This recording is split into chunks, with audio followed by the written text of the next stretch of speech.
Art of selling. उत्पाद factory में बनते हैं, लेकिन ब्रांड दिमाग में बनते हैं। भले ही हम खुद को तार्किक और आधुनिक इंसान मानते हैं, हमारे अधिकांश निर्णय हमारे मस्तिष्क के प्राचीन सहज अवचेतन भाग द्वारा किए जाते हैं। कभी कभी इसे हमारा सरीसृप मस्तिष्क भी कहा जाता है। आइए हम 1970 के दशक में विपणन के क्षेत्र में एक ऐसे उदाहरण पर एक नज़र डालें। जापान की अर्थव्यवस्था तेजी से बढ़ रही थी और नेस्ले उसे डॉलर में बदलने का रास्ता तलाश रही थी। जाहिर है, उन्होंने जो विकल्प चुना वह कॉफी था, लेकिन इतनी जल्दी नहीं कि यह कोई रहस्य नहीं था कि जापानी उपभोक्ता चाय को बहुत पसंद करते थे। इसलिए नेस्ले ने वहां कूदने से पहले बाजार का सावधानीपूर्वक परीक्षण किया और कई फोकस समूहों ने हर आयु वर्ग के उपभोक्ताओं से पूछा कि वे नेस्ले कॉफी के बारे में क्या सोचते हैं। आश्चर्यजनक रूप से सभी को यह बहुत पसंद आया। फोकस समूह अविश्वसनीय रूप से सकारात्मक होकर वापस आया। जापानी उपभोक्ताओं को वास्तव में कॉफी का स्वाद पसंद आया।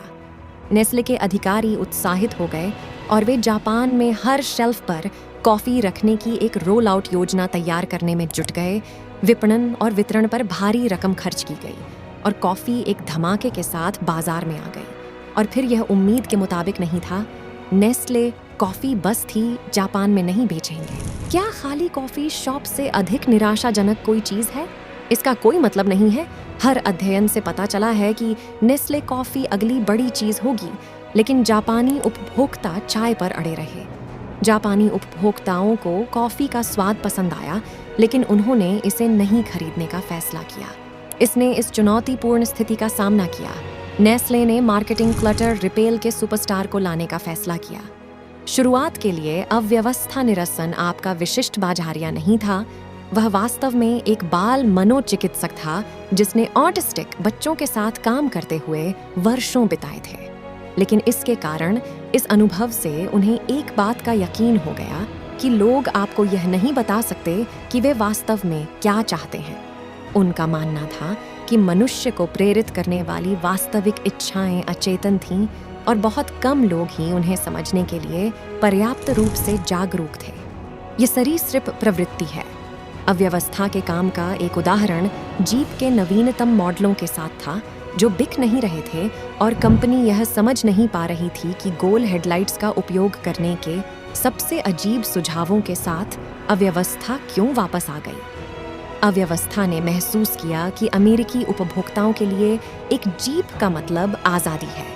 यह जंगली पश्चिम में स्वतंत्र रूप से चलने और घोड़े के बराबर का प्रतीक था। अमेरिकियों के लिए जीप आधुनिक घोड़ा थी। जब जीप ने अपनी हेडलाइट्स को गोल से चौकोर आकार में बदल दिया था, तो उन्होंने वह खो दिया था कनेक्शन, क्योंकि हेडलाइट्स अब घोड़े की आंखों की तरह नहीं दिखती। जीप ने इसे वापस बदल दिया और बिक्री अविश्वसनीय रूप से बढ़ गई। अब वापस जापान में नेस्ले में जब अव्यवस्था आ गई, तो उन्हें तुरंत समझ में आ गया कि जापानी उपभोक्ताओं का कॉफी से कोई संबंध नहीं था, बचपन से कोई जुड़ाव नहीं था। जापानी बच्चे अपने माता पिता को चाय की महक के साथ चाय पीते हुए देखकर बड़े हुए हैं, हवा में घूमे और चाय के स्वाद वाले स्नैक्स खाए। क्या यह कोई आश्चर्य की बात थी कि वयस्कों के रूप में उन्होंने कॉफी के बजाय चाय को चुना? तो क्लटर ने क्या सिफारिश की? हाँ, कॉफी कैंडीज। अचानक जापानी बच्चों की भीड़ ने दर्जनों अलग अलग प्रकार की कैंडी के माध्यम से कॉफी का स्वाद खोजना शुरू कर दिया।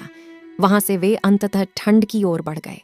चीनी युक्त कॉफी के स्वाद वाले पेय और फिर लैट्स तक, और फिर इससे पहले कि वे इसे बड़ा जानते, नेस्कैफे कॉफी के भाप से भरे मग बाजार के लिए बुरे नहीं हैं, जो कॉफी नहीं खरीदेंगे।